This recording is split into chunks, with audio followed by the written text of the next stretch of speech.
Praise the Lord, जय मसीह की। खुदावंद के नाम की महिमा हो। और कलाम में जाने से पहले सभी भाइयों और सभी बहनों को जय मसीह की। यीशु मसीह का बहुत बहुत आशीष आपके जीवन में हो। और आपने देखा होगा कि कभी कभी भवन में बहुत सारे लोग आते हैं, कभी कभी परिवार का परिवार आता है, फिर अचानक आप देखते हो कि वो परिवार पता नहीं कहाँ चला गया। या कभी कभी मैंने देखा है कि कोई भाई आया या कोई बहन आई और फिर अचानक उसने आना बंद कर दिया।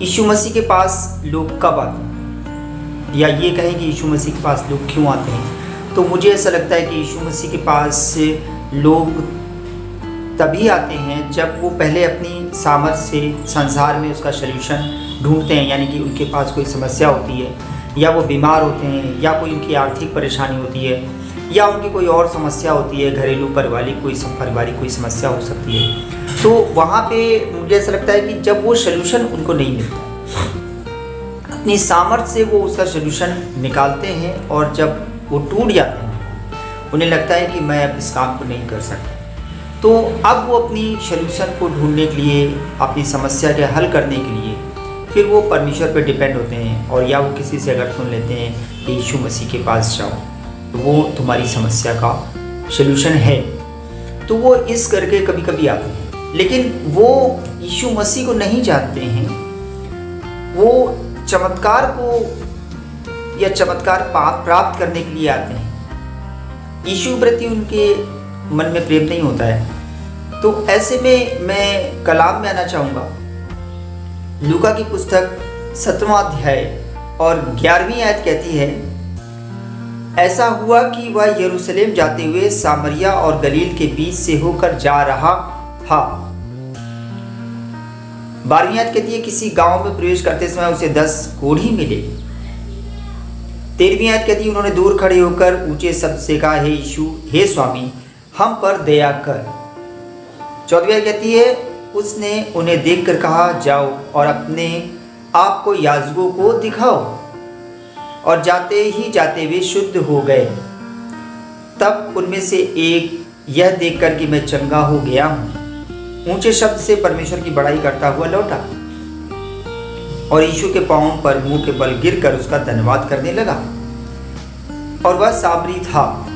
7वीं आयत कहती है, इस पर यीशु ने कहा, क्या 10 शुद्ध ना हुए, तो फिर वे 9 कहाँ हैं? क्या इस परदेसी को छोड़ कोई और ना निकला जो परमेश्वर की बड़ाई करता? तब उसने उससे कहा, उठकर चला जा, तेरे विश्वास ने तुझे चंगा किया है।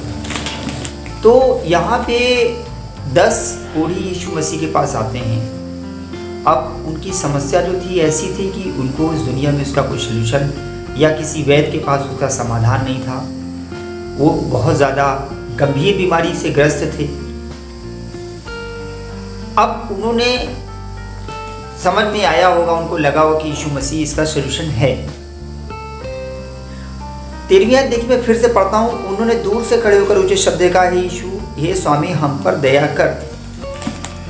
इतना तो समझ में आता है कि वो समझ गए कि यीशु मसीह अगर हम पे दया करते तो हम चंगे हो जाए। लेकिन जो यीशु मसीह ने बाद में बोला कि और सब कहाँ हैं, तो वो यीशु मसीह के पास क्यों आए थे?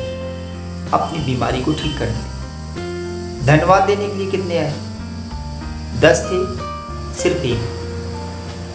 क्यों बाकी 9 कहाँ गए? क्यों नहीं आए? क्या उन्होंने इस बात के लिए जरूरी नहीं समझा कि यीशु मसीह को धन्यवाद किया जाए, यीशु मसीह के पास आया जाए?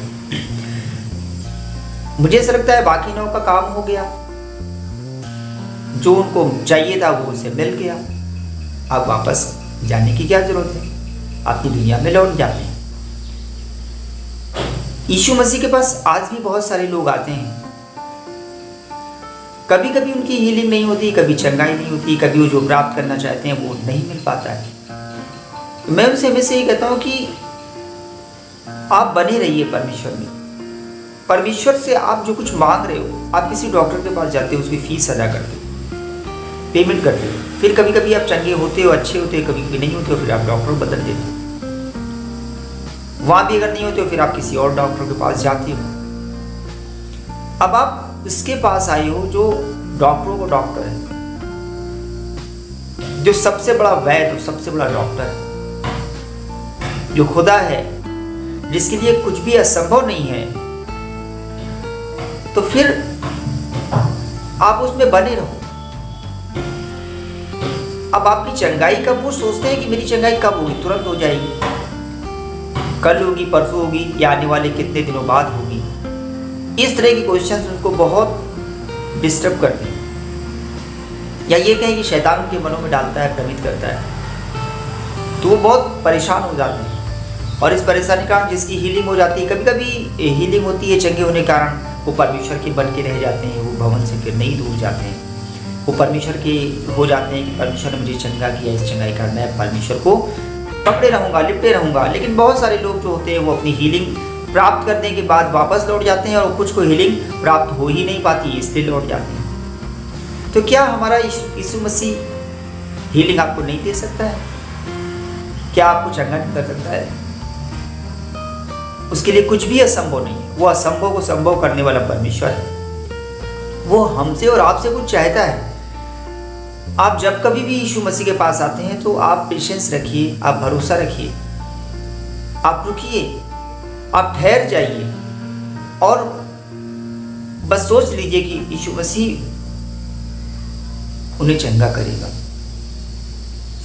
अपना माइंड मेकअप कर लीजिए। जब तक हमारे में भ्रम रहता है तब तक हम भ्रमित होते हैं। आपको ट्रस्ट रखना पड़ेगा, आपको भरोसा रखना पड़ेगा। ये सिर्फ हीलिंग करनी है कि किसी चीज़ को प्राप्त करने के लिए आप आए हो, आप ये सोच रहे हो बस जल्दी से प्राप्त हो जाए, वापस जाए, तो वहाँ पे प्रॉब्लम आ जाती है। आप बने रहिए, परमेश्वर से मांगते रहिए। ऐसा कोई नहीं है जो यीशु मसीह के पास आया हो और वो अंधकार में चले, ऐसा कोई नहीं। आप प्रभु के पास आए हो तो आपकी समस्या का समाधान जरूर है। मेरा ये वीडियो आपको पसंद आया है तो आप इसे शेयर करिए, लाइक करिए, अपने भाइयों और बहनों तक इसे भेजिए, इससे प्रभु का कलाम दूर दूर तक फैले। जय मसीह।